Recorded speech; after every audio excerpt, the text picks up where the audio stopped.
Hello, good morning. Ngayon mga tayo ng Napier kasi nanganak yung baboy natin. Yung baboy ni Francis, 7 ang anak niya. Sana madagdagan pa mamaya. Yun yung mestizo, si Mestiza Native Pig. So lalagyan natin ng Napier para may higaan sila. Tara, punta tayo.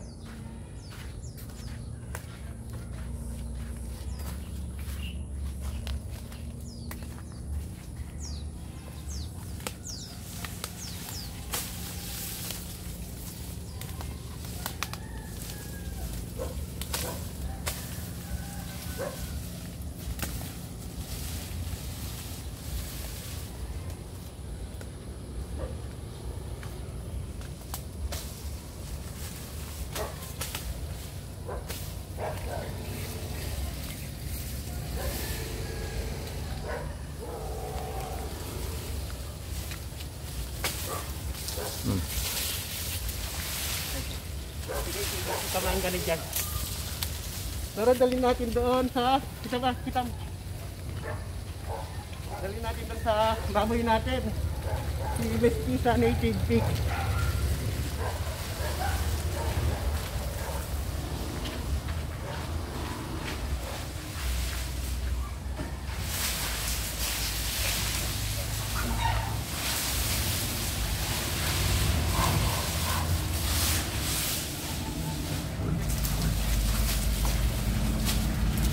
Ayan, bawi na yun, ano? Ayos, ang dami ah. 1, 2, 3, 4, 5, 6, 7. Yung pig mo, Francis, ka na? Oh, Francis. Pig ni Daddy Aloy, yun, dami. 2, 4, 6, 7. Oh, native na baboy. Yung nanay nila, mestizo. Pero mga anak nila, ano na yan? Pure native na yan. Ayan, Francis, nanganak yung pig mo.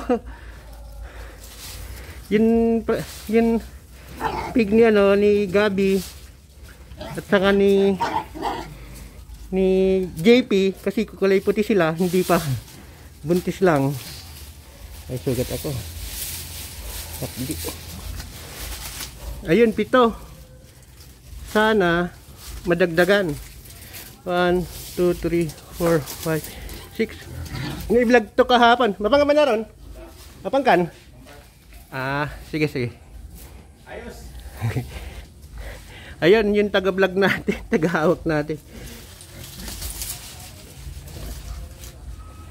Ayun na.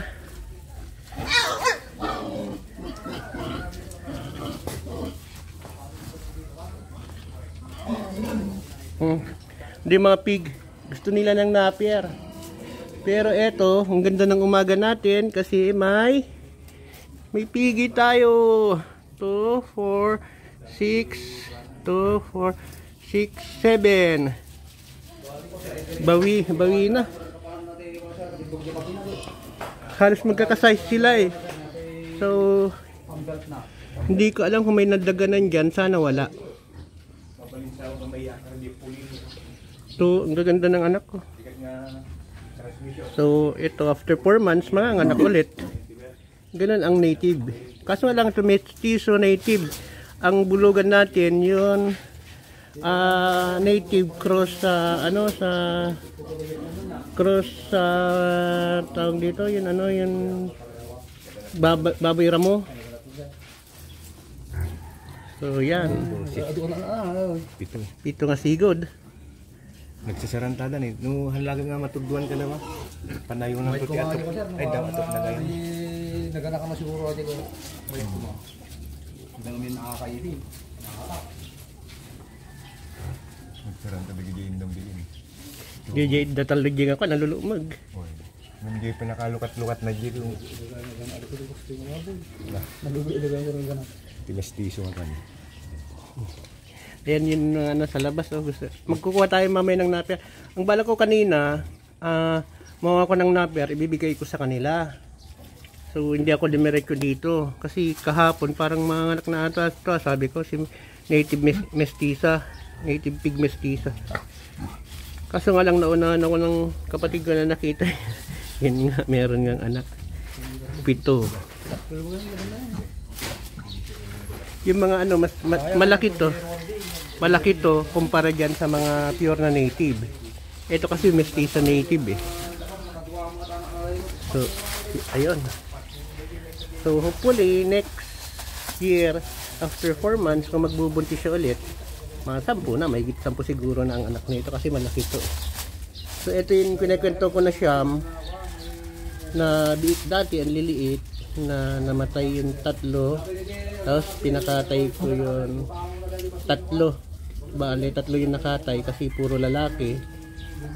May isang babae na buntis na, kaso nga lang, pinipilit na kastahin ng ano natin, bulugan natin na ano, baboy ramo, na ano, na kunan.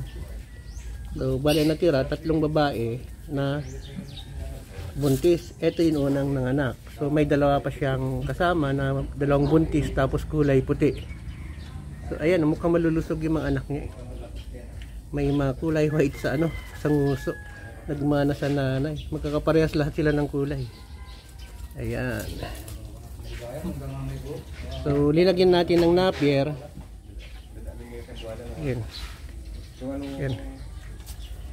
So, update natin. Hanapin natin yung 2 kasi nakakulong ulit yung isa. Kasi ang ginawa namin to, sama-sama sila sa labas, naghahabulan. Mukhang kakainin nila kapag nanganak sa labas. So, kinulong namin.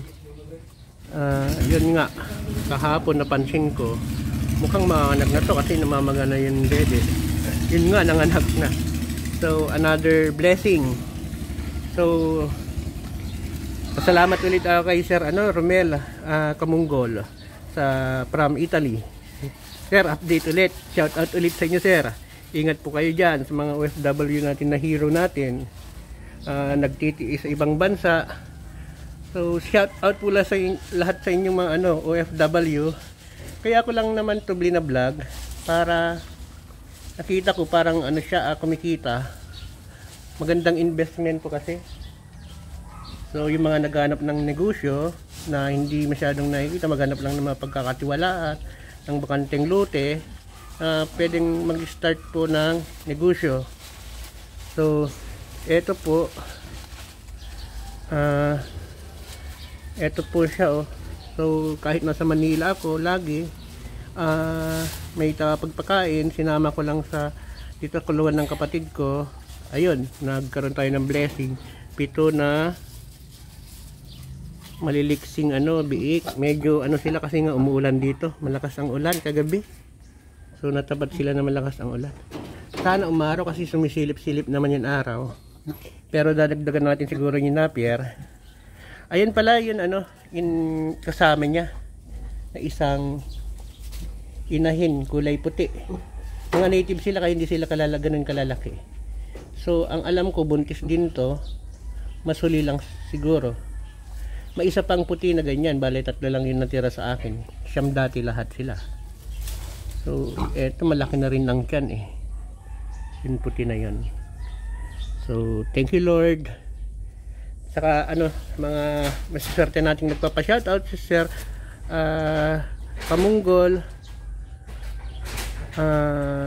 Ingat po kayo dyan, Sir. Yung mga OFWs natin na sa Italy, shoutout po sa inyo. Yung mga sa buong mundo. Yun. Sana supportahan nyo yung maliit kong channel para magkaroon tayo ng konting puhunan. Madami tayong matulungan na manggagawa dito kasi papagawa natin kahit basta makatulong tayo sa kanila kasi madaming naghanap ng trabaho dito pero mahirap, konti lang mga nagpapagawa. So yung mga iba nakatambay ganun. Sa